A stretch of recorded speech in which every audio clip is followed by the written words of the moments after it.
Fregola, the tiny little round pasta from the island of Sardinia with Italian shrimp, mint, and a sauce made with pea puree.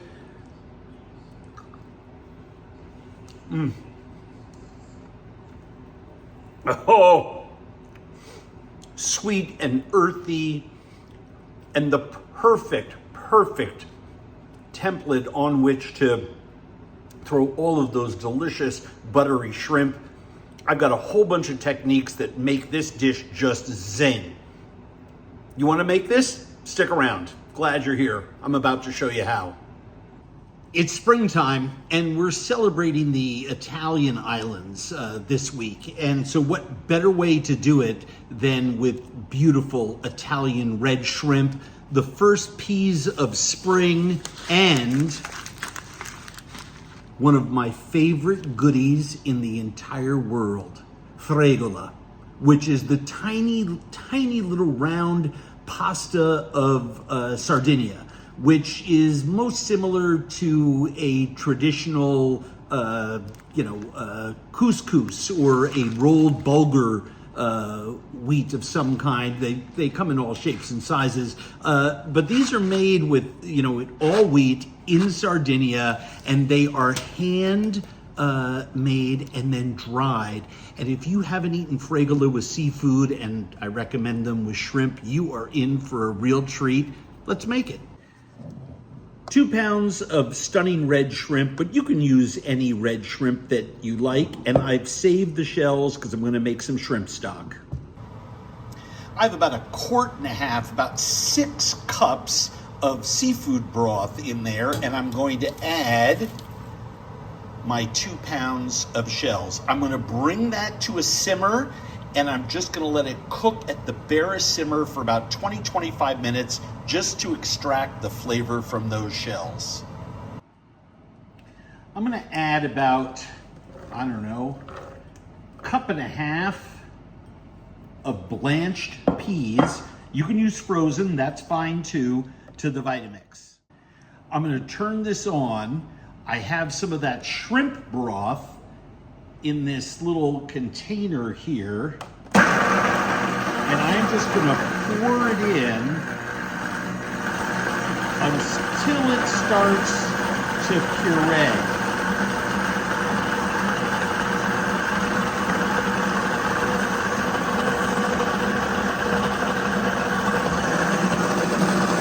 And I used about 1/3 cup, maybe?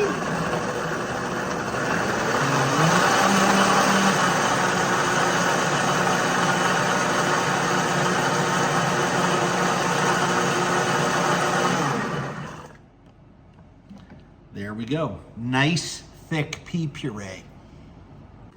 All right.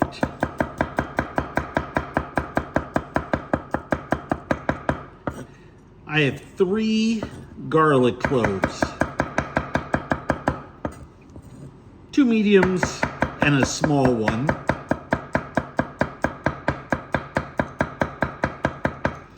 And I'm just slicing them paper thin.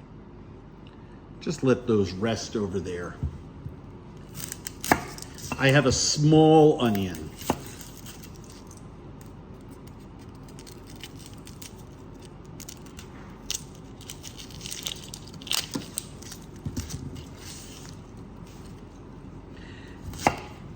And I'm just going to mince this,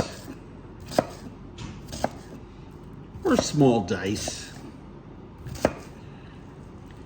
As long as it's no bigger, we don't want the pieces bigger than the fregola. Or a pea for that matter, right? So that everything is small. That way the biggest things that go into this dish are going to be those beautiful shrimp. And because I love alliums and they all have a different flavor, I am going to add, I have a pretty large shallot here, as shallots go. And I'm going to mince this shallot. And the reason is, we have three very distinct flavors between onion, garlic, and shallot. And they are going to season our fregola just perfectly. And this may seem by volume to be quite a lot, but we're making 2 or 3 portions here. But even so, the flavor of alliums with shrimp or pasta or so many other dishes is one of those things you almost can't have too many. I mean, it really is true. I mean, when was the last time you said, oh, there's too many onions in this beef stew, right?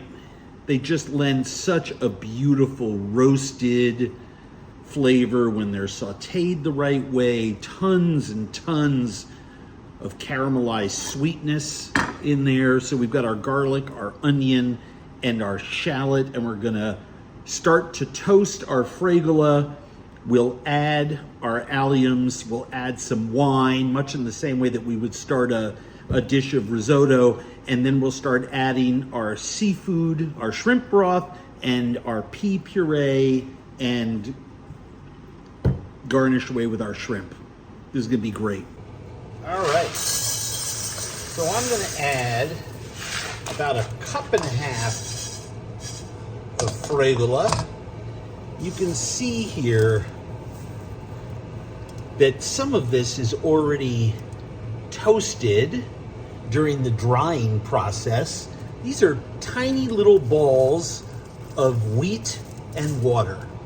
But I like putting them in a pan with a little bit of olive oil and just getting them nice and toasty. This is gonna be great.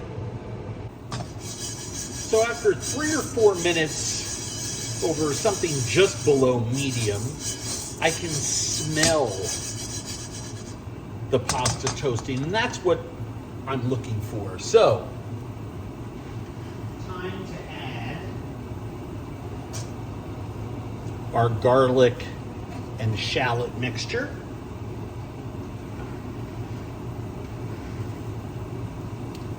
And those onions.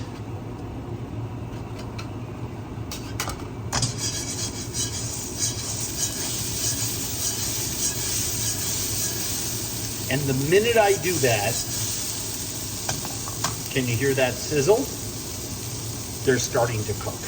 That pan was hot, it was toasting all of that delicious fregola.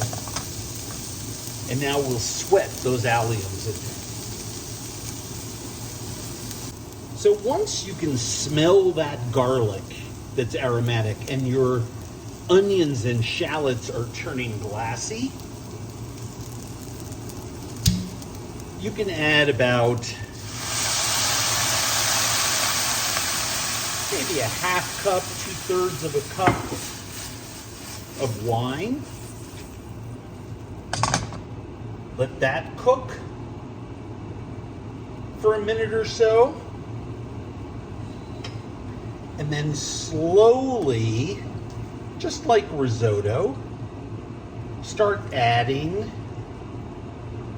your hot shrimp stock. Now, even if you're taking vegetable broth or chicken broth or even water, and you are adding the shells, you will have such a different level of flavor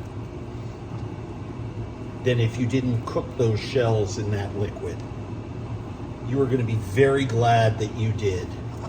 Now, fregola takes about 14-15 minutes to get tender, so we're just going to keep adding liquid. If you were boiling it like pasta, you could just obviously take a little strainer and or a spoon and drain some away and see if they're tender. Here, I want to capture it like risotto, just at that point of being done, right? Super, super simple. And I know for sure it's going to absorb that much water.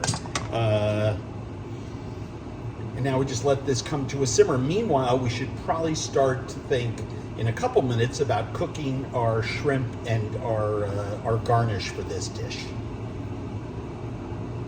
So in a separate pan, I'm going to put about 2 tablespoons of butter and just let it melt.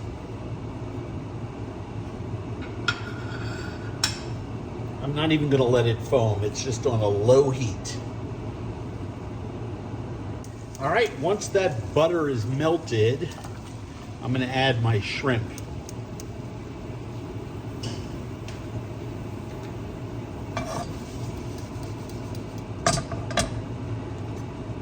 And I am just going to keep, the shrimp will give off some liquid.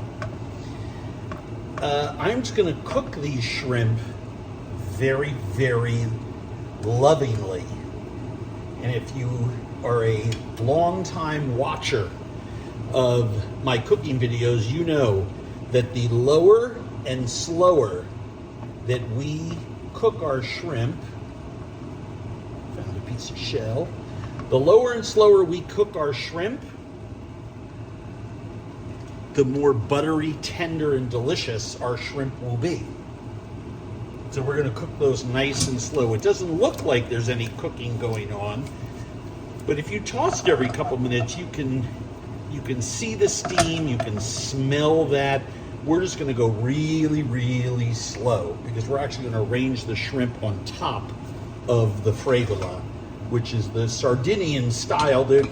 Typically in Sardinia, when you order a mixed seafood fregola, there'll be squid and clams and other things maybe in the pasta mixture itself, and then they'll have like shrimp and crab meat and other things sort of speckled across the top, sometimes even raw. It's just a wonderful way of presenting this dish.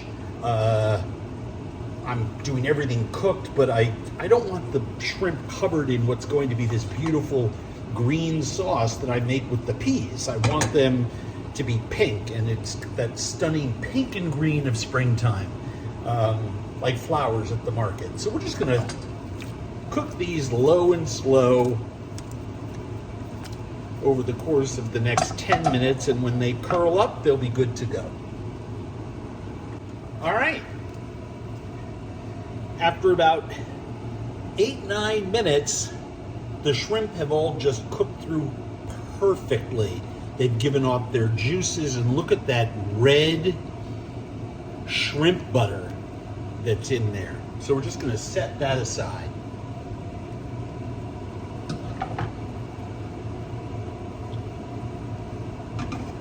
The fregola, I keep adding liquid to it. It's time to taste it and see if it's tender. Oh, delicious for sure. I usually like to season it with salt and pepper about now, but I'm just going to add a little bit more of that shrimp broth and let that keep cooking until it's absolutely perfect.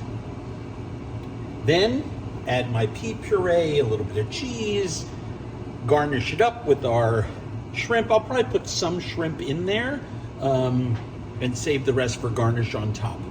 This is going to be stellar. Now, the key here is to cook the fregola till it's just tender, but have almost no liquid left to absorb.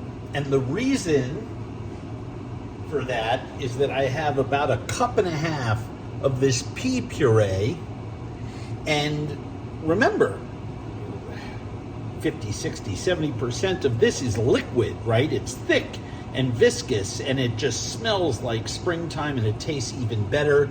But we really want to make sure that we don't make this too soupy, right? It's going to be saucy, but we don't want it soupy. All right, it's been about 16, 17 minutes. You can see that the Fregola has absorbed almost all of that liquid. And I keep tasting it as I get down to the end here for texture.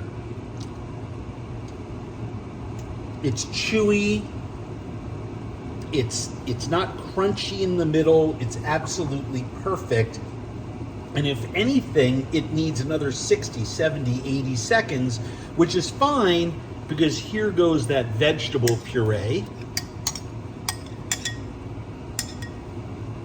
I'm just going to incorporate that into our Fregola. Look at that beautiful color.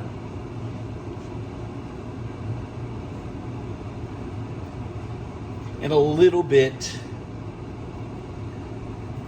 of shredded parm.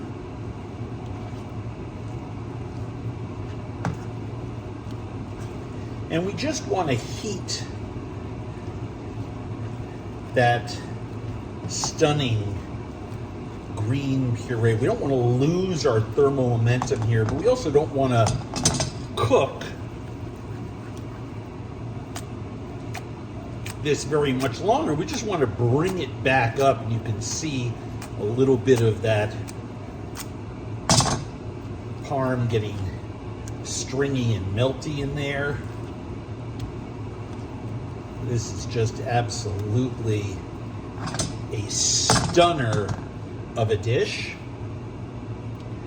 Next thing that we want to do, let's put that handful of peas that we reserved in.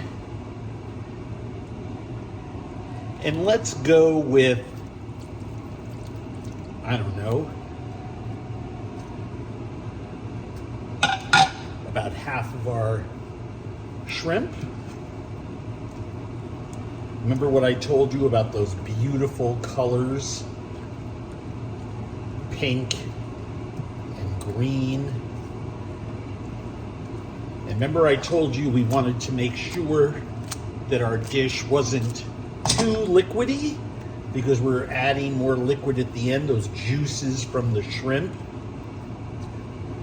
Just perfectly cooked. We just want them to warm through.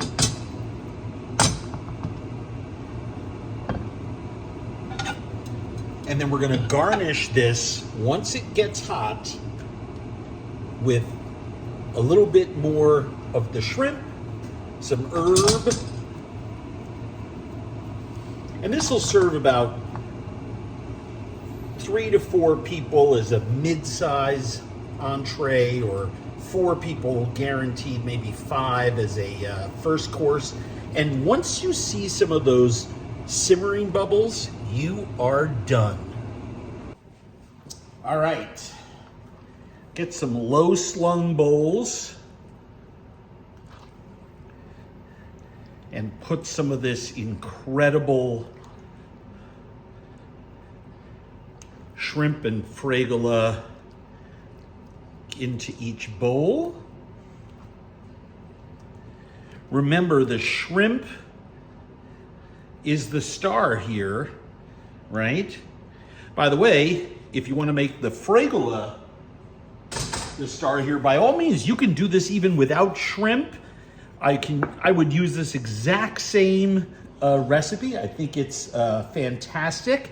I have some beautiful asparagus tips here.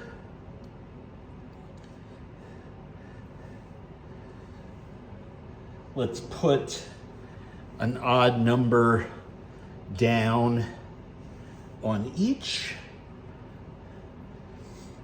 And then here's that stunning part. This is why I love these red shrimp. And by the way, when people say to me, why the red shrimp? First of all, this is an Italian dish, and these are Italian shrimp.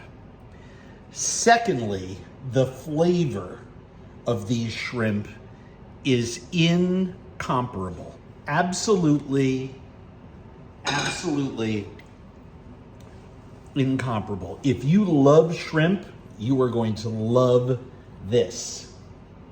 And then, because guess what? You know what goes with peas in springtime, don't you? Yep, that's right. So let's just get some really nice fresh mint. By the way, this was the first mint from my garden this year. Right? And why not? I mean, if you haven't had peas and mint before as a combination, you are in for a real treat. Just put some leaves down there and tuck in any of those stems.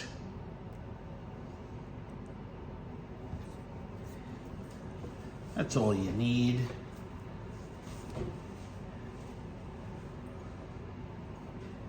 Last but not least, get some nice olive oil going. For those that are Parmesan nuts, you want to serve a little on the side, go right ahead. But this is what the fregola with shrimp and spring peas is all about.